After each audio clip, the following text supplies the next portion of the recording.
Joined by Ben Domenech. She is the host of the Big Ben podcast. She is a contributor at Fox News, editor at The Spectator, author of The Transom at Substack. Ben, I know you're on the West Coast, so you're a little bit ahead of me. I was out there earlier this week when Charlie was shot, but I haven't heard your reaction because the Big Ben podcast, very good though it was recorded before Charlie was murdered. So give us your response. So I wrote something about this at The Spectator, and then really I think that the thing to understand about Charlie is that people are aware of his work. They're aware of how important he was politically, that he moved so many young people across the country in such a significant direction.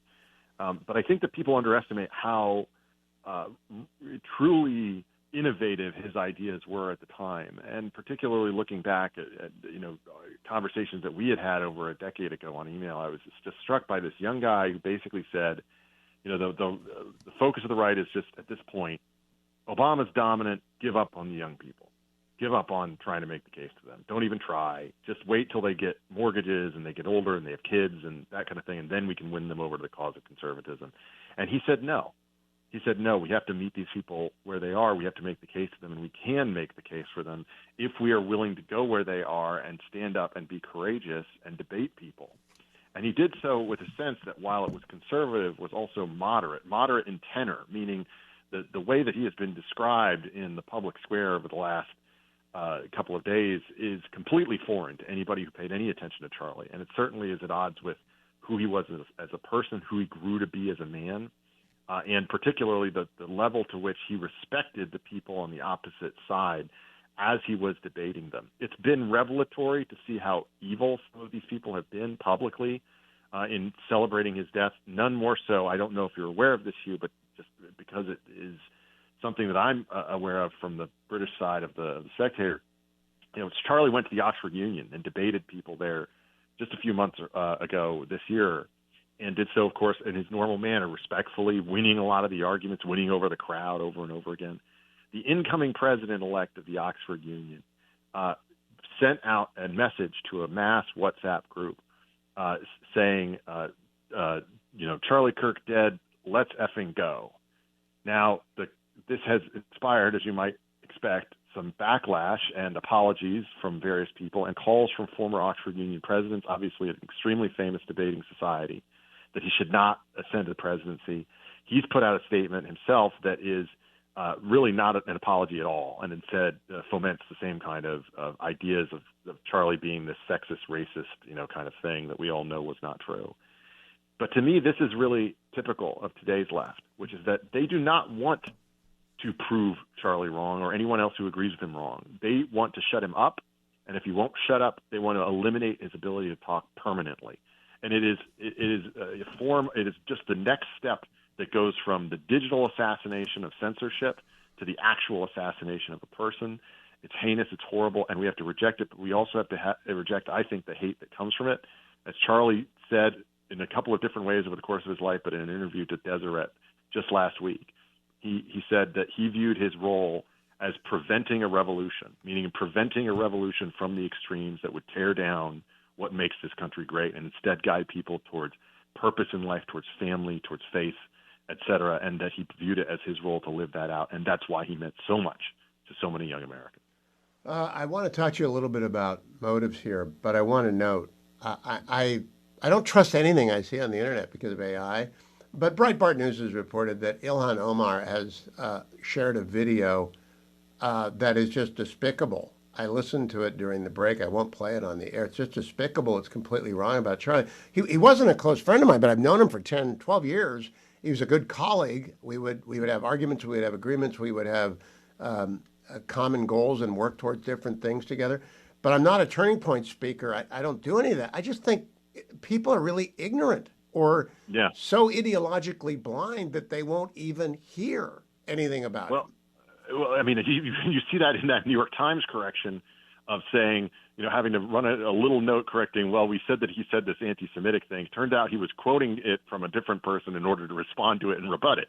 That's the kind of thing that you run into these days. And look, Charlie is not someone who I would describe as a close friend. I was on air along with Mary Catherine and Guy the night that he passed away, and it was it was horrible, obviously to deal with. But I think the reason it affects us so much is because partially it's the generational issue, but it's also how much we had witnessed him growing as a person. Guy was one of his first speakers on campus. I believe actually on his high school level, and then I knew him when he was just getting started. And it's horrible to see the way that he's been falsely depicted by so many liars. And we will come back and continue talking with Ben during the break. He'll be back on the other side.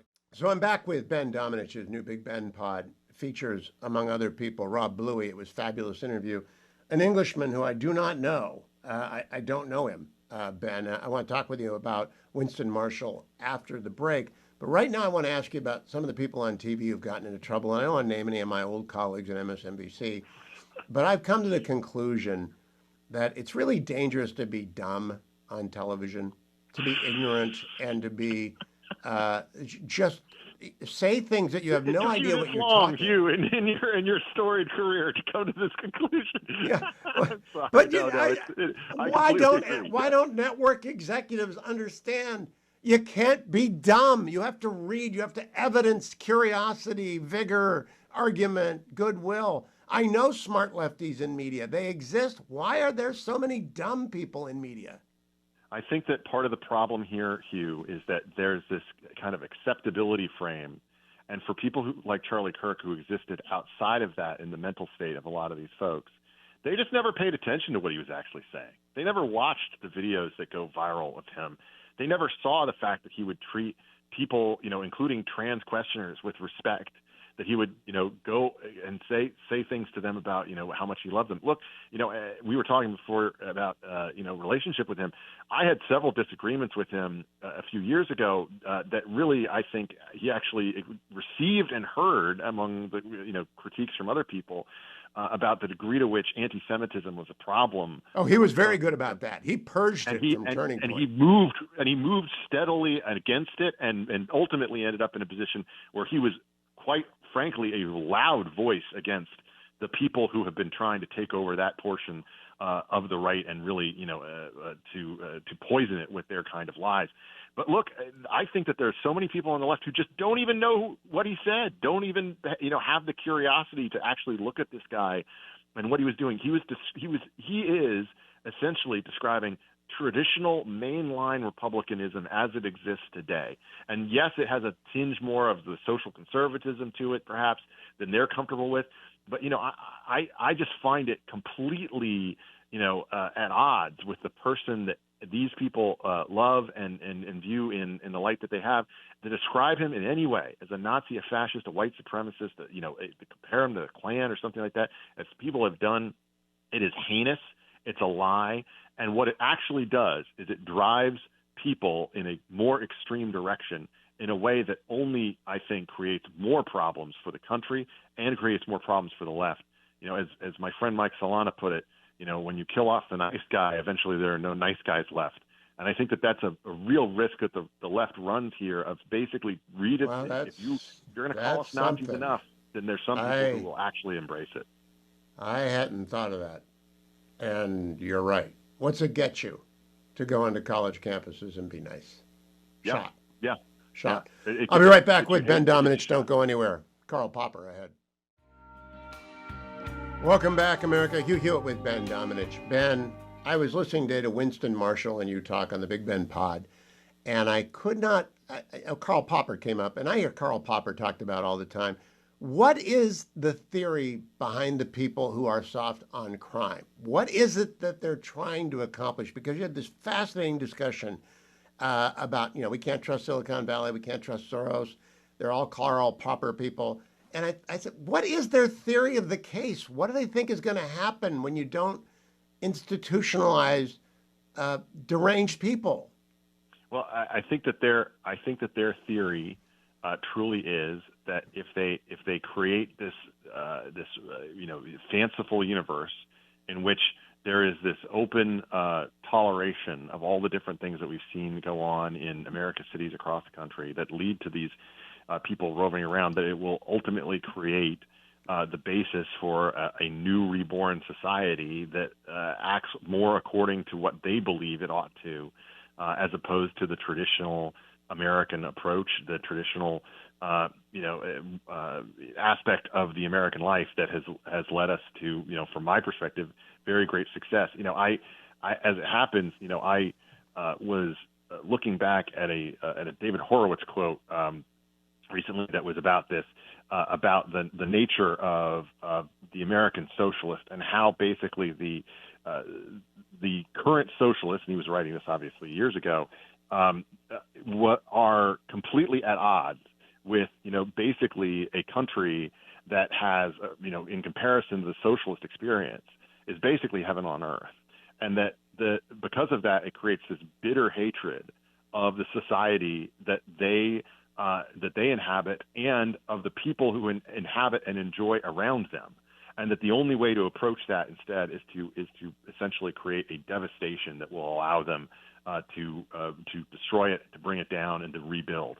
And I think that that's what these people actually want. I think that it really is the motivation here. I think it's particularly the motivation of people like Mamdani, who, people, you could put a happy face on it, but I think that's actually what they want to achieve. So help me out here, because I don't know Popper well enough. But Charlie Kirk was the embodiment of go anywhere, talk to anyone in an open society fashion. So the absolute no barriers, no fence. He got a couple of security guys around him, but not much. And just to stop people from rushing the stage. And he was polite. What more do they want than open dialogue? Because look what happens. Well, I think the response to that I would have, Hugh, is where is the Charlie Kirk of the left? Who is that? Do they exist? Great question. I certainly don't know. I don't know who that is. I think they would say Mamdani. Quite frankly, I know this is going to sound silly. It might be Charlemagne. It might be one of the. But the truth is that I don't know who that is. And the truth is that Charlie was willing to do something that was in its own way, an incredible innovative approach to this. Even if he got mocked for it, and by the way, he found the South Park episode funny. Even I don't think he would have approved pulling it. But it's one of these things where he believed very deeply in the power of being willing to stand up for your ideas, in opposite to someone who disagreed with them, and in making the case, in part because he would always say, I don't hate you, I disagree with your ideas, and that kind of approach was something that I think really resonated with people. A difference that I fear now is that by engaging in this type of approach, by engaging in first the attempts to cancel folks, to take them down, to prevent them from talking online, that we run the risk. And as I said to Winston, who was himself canceled from the band Mumford and Sons for the audacity to recommend an Andy No book about Antifa, that this is a moment in which I think too many people on the right conflate the fact that Elon Musk bought Twitter and Donald Trump won re-election with the idea that we actually are fine when it comes to free speech in this country. I don't think that's true at all. I think everyone is just lying in wait to switch everything back on as soon as you have a President Gavin Newsom in the Oval or anybody else who's willing to do that. Well, I was talking with Matt Continetti earlier about the fact that the Charlie Kirk video is hideous and should not have been circulated. It's something you can't unsee. His poor children will have to grow up with that. And couldn't we screen that? And I instructed him, I thought I was instructing him on the Supreme Court precedent having to do with crush videos with animals and why they had to be allowed, because it was overbroad, and he countered with Alito's dissent. So don't screw around with Matt Continetti on the con law. But the idea that we just can't regulate the internet, Ben. We're going to have to do something about it and teach people not to fall into the rabbit holes.